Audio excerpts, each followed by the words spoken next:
Bismillahirrahmanirrahim. Assalamualaikum warahmatullahi wabarakatuh. Kami dari kelompok 7 kelas 04 SAKP 015 dengan saya Cindy Diana Putri. Saya Sunda Yasana. Saya Jihan Nabila dari kita. Di sini kami akan mempresentasikan tentang manajemen laba mata kuliah teori akuntansi dengan dosen pengampu Bapak Abdullah Mubarok.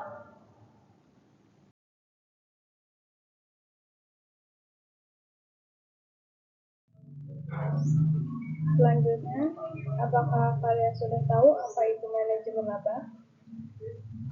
Jadi, manajemen laba itu merupakan suatu tindakan yang dilakukan manajer perusahaan untuk mengaruhi pengukuran kinerja keuangan dari pelaporan hasil yang dinyatakan dalam laporan keuangan. Tujuan utama dari praktik manajemen laba adalah untuk mempengaruhi laporan keuangan perusahaan agar terlihat lebih baik daripada yang sebenarnya. Adapun beberapa tujuan lainnya seperti menutupi kerugian, mengurangi pelaporan kerugian, meningkatkan harga saham, dan memperoleh pembiayaan lebih mudah. Dan ada juga teori dan konsep manajemen laba. Yang pertama ada agri teori. Dalam teori ini, manajer mencenderungkan pengambilan tindakan demi kepentingan pribadi mereka sendiri. Yang kedua ada positif accounting teori. Dalam teori ini, manajemen laba dianggap sebagai cara untuk mencapai target laba yang diharapkan oleh para pemangku kepentingan. Yang ketiga ada signaling teori. Pendapatan bahwa manajemen laba dilakukan manajer untuk memberikan sinyal kepada pengakui kepentingan bahwa perusahaan dalam keadaan baik dan mampu mencapai target laba. Yang terakhir ada ethical teori, menganggap bahwa manajemen laba melibatkan manipulasi informasi. Alasan motivasi praktik manajemen laba. 1. Manajemen perusahaan dapat memperoleh insentif dari hasil kinerja yang baik. 2. Meningkatkan citra perusahaan. 3. Meningkatkan keputusan pemangku kepentingan sehingga membantu perusahaan mempertahankan dukungan dan pemangku kepentingan. Bentuk manajemen laba.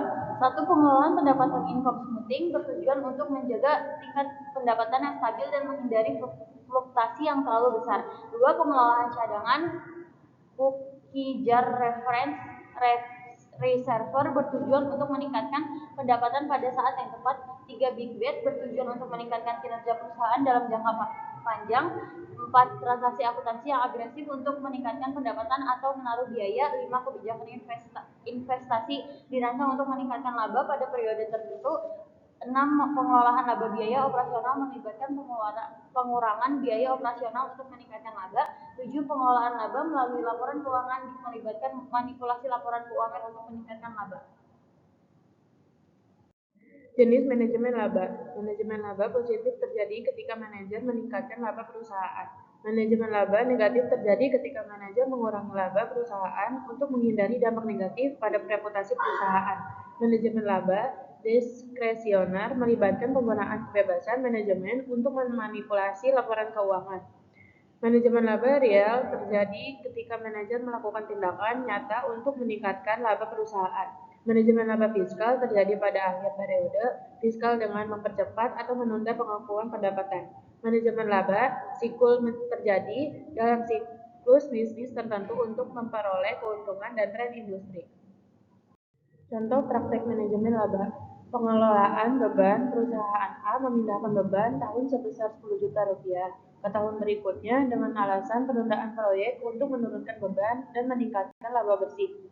Pemindahan pendapatan. Perusahaan C menjual barang di bulan Desember, tetapi faktur penjualan ditunda sehingga bulan Januari, sehingga menyebabkan pendapatan perusahaan lebih baik di bulan Januari. Pengakuan pendapatan sebelum waktunya. Perusahaan Y mengakui pendapatan dari penjualan yang belum terrealisasi yang menyebabkan perusahaan akan terlihat lebih baik secara finansial. Selanjutnya, dampak manajemen laba. Yang pertama, manajemen laba dapat mempengaruhi investor dalam mengambil keputusan investasi pada perusahaan. Yang kedua, manajemen laba dapat mempengaruhi kebijakan perusahaan terhadap karyawan. Yang ketiga, manajemen laba dapat mempengaruhi keputusan kreditor dalam memberikan pinjaman kepada perusahaan. Dan yang keempat, manajemen laba dapat mempengaruhi pajak yang harus dibayar perusahaan. Berikutnya teknik audit untuk mengidentifikasi dan mencegah praktik manajemen laba. Pertama, analisis rasio keuangan seperti rasio laba bersih, rasio beban, dan rasio aset untuk mengevaluasi apakah laporan keuangan perusahaan telah diubah dengan cara yang tidak wajar. Kedua, analisis tren dan fluktuasi. Jika terdapat fluktuasi dalam laba dari tahun ke tahun, maka dapat menjadi indikasi adanya praktik manajemen laba. Ketiga, auditor dapat melakukan pemeriksaan dokumen dan bukti transaksi untuk mengevaluasi apakah laporan keuangan telah diubah secara tidak wajar. Berikutnya, auditor dapat melakukan pengujian substansi transaksi seperti konfirmasi piutang untuk memastikan bahwa transaksi yang tercatat benar-benar terjadi.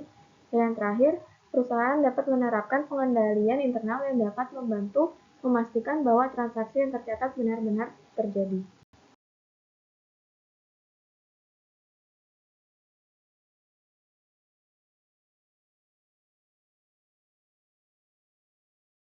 Kesimpulan, teori akuntansi manajemen laba merupakan praktik yang dilakukan oleh manajer untuk memanipulasi informasi laporan keuangan perusahaan dalam hal pengelolaan keuntungan. Manajemen laba dapat dilakukan dengan pemilihan metode akuntansi yang diperbolehkan oleh peraturan akuntansi. Praktik manajemen laba ditemukan dalam banyak konteks dan dapat digunakan untuk mengurangi batas-batas yang diizinkan dalam praktik akuntansi. Manajemen laba dapat mempengaruhi kualitas informasi laba perusahaan yang akan mempengaruhi keputusan investor dan kreditur dalam menginvestasikan harta mereka. Penelitian menunjukkan bahwa manajemen laba dapat menyebabkan kesalahan flow transfer karena laba yang kurang berkualitas akan memberikan sinyal yang kurang baik. Sekian presentasi yang dapat kami sampaikan, kurang lebihnya mohon maaf. Wassalamualaikum warahmatullahi wabarakatuh.